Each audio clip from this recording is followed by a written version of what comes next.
Hello नमस्ते लासो फ्याफुला सबैजनालाई आशा गर्दछु तपाईहरु सम्पूर्णलाई सन्चै हुनुहुन्छ होला नि म पनि एकदमै ठिकै छु। आजको मिनी भ्लगमा सबैजनालाई स्वागत छ तपाईहरु सम्पूर्णलाई। भिडियोलाई अन्तिमसम्म हेरौँ होला अनि आफ्नो प्रतिक्रिया पनि दिन नबिर्सिनु होला। अनि आज चाहिँ हाम्रो विशेष गरी चाहिँ मजदुर दिवसको दिनमा साउले चाहिँ हामीलाई मासु खसीको मासु विशेष गरी हामीलाई अब कोरियामा खसीको मासु चाहिँ पाउनलाई एकदमै गाह्रो हुन्छ हैन। ठाउँ-ठाउँमा मात्रै पाउँछ, थोरै ठाउँमा मात्रै पाउँछ। अनि आज अस्तिदेखि किनेर दिन्छु भन्दै थियो। अनि पहिला चाहिँ सबैभन्दा मन पर्ने मासु के हो तिमीहरुलाई भनेर सोधेको थियो के।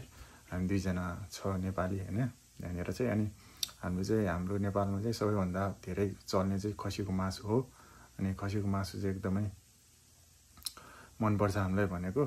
यहाँ अब गाईको मासु धेरै चल्छ नि त कोरियामा। सो हामी चाहिँ गाईको मासुहरु खादैन हैन। त्यही भएको कारणले सोधिरहेको थियो के चाहिँ मासु मन पर्छ तिमीहरुलाई भनेर।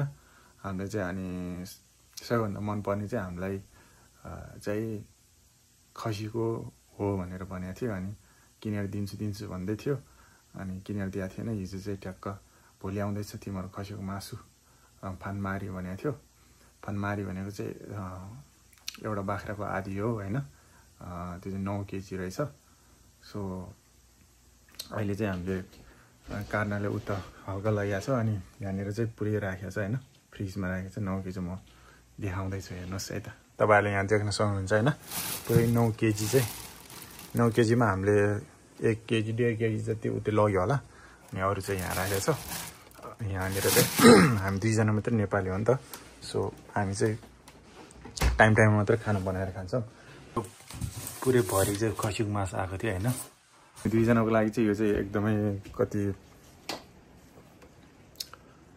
1 महिनासम्म पनि पुग्न सक्छ होला हैन। डेली बनाएर खाएन भने 1 महिनासम्म नि पुग्न सक्छ यो चाहिँ। कोरियामा चाहिँ अहिले यतिखेर पानी परिरहेछ। झरी परेको छ हैन। नेपालमा जस्तै नेपालमा पनि अहिले पानी परिरहेकै छ। सो अनि हाम्रो चाहिँ पुरै अहिले यहाँ भित्र चाहिँ मासु सासु कटिङ भइसकेको छ। लगाएछ हाम्रो चाहिँ यहाँ यतिखेर चाहिँ खसीको मासु चाहिँ धमाधम कटिङ हुँदैछ हैन। भाइले कटिङ गर्दैछ हैन। अब आजको चाहिँ भोजन एकदम खतरा स्पेशल होला जस्तो छ हैन। हाम्रो चाहिँ आज मजदुर दिवसको दिनमा मजदुरहरु कामदारहरुलाई खुसी बनाउनु पर्छ भनेर सोचेर ल्याएको हो कि के हो। तर ल्याएको छ हैन। फ्रिज भरि नै मासु छ। 9 केजी भनेको धेरै नै हो। फानमारी 2 खोर नेपालको एउटा आधी बाख्रा हैन। अनि कार्नलाई अलि गाह्रो भइरहेको छ किनभने अब यहाँ अचानो पनि छैन। अनि काट्ने पनि त्यस्तै छ फेरि खासै सिप पनि छैन, गजिलो पनि छैन के। त्यो काट्ने नै गजिलो छैन। अचानो पनि त्यो चपिङ बोर्डमा काटिरहेको छ।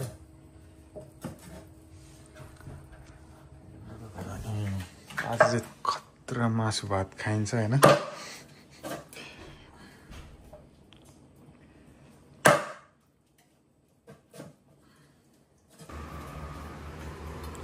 पहिला तेजपत्ता पड्काउनु।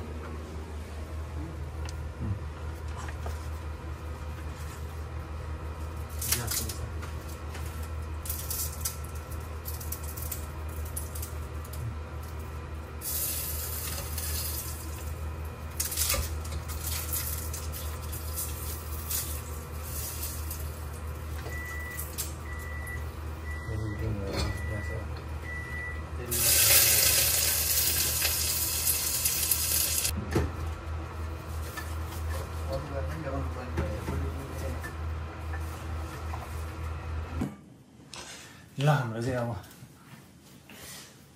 पानी त पाक्यो हो। के कस्तो भयो भने चाहिँ अब खाएपछि थाहा हुन्छ हैन। तर मासु चाहिँ डोलो थियो। ढुलो पिरो भइरहेछ। खतम भइदियो त यार भएन। भिडियो बनाउन लायक भएन। धेरै पाकिसक्यो हैन। तर केही छैन अब खसी जस्तै हुन्छ अब। पहिलो चाहिँ त्यो सुप यो चाहिँ त्यो अस्तिको जस्तो रहन्छ के होला कराईमा पकाएर खाएको रहेछ।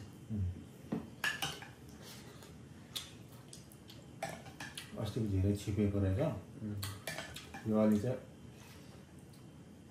यो अलि खानमारीलाई 9 केजी भनेपछि ठिकको पाकेको रहेछ।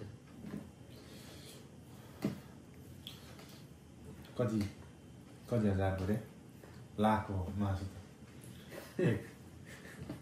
1,80,000 होइन किलोको 20,000 होइन 1,80,000 मासु ल्याएको छ हामी दुईजनालाई मासु खाएर बल निकाल्ने अब काम गर्ने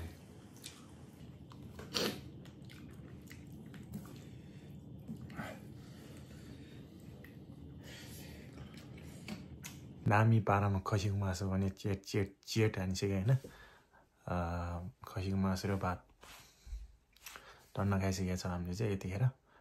सो साउली चाहिँ हामीलाई यो चाहिँ किन ल्याइदियो भनेदेखि हामी चाहिँ एकदमै एलसीमै काम गरेको भनेर चाहिँ ल्याइदियो हो, कामको एकदमै प्रशंसा गरेर एप्रिसिएट गरेर।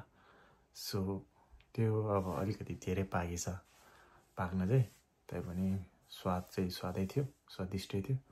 सो अहिलेको लागि यति नै, अर्को भिडियोमा भेटौँ।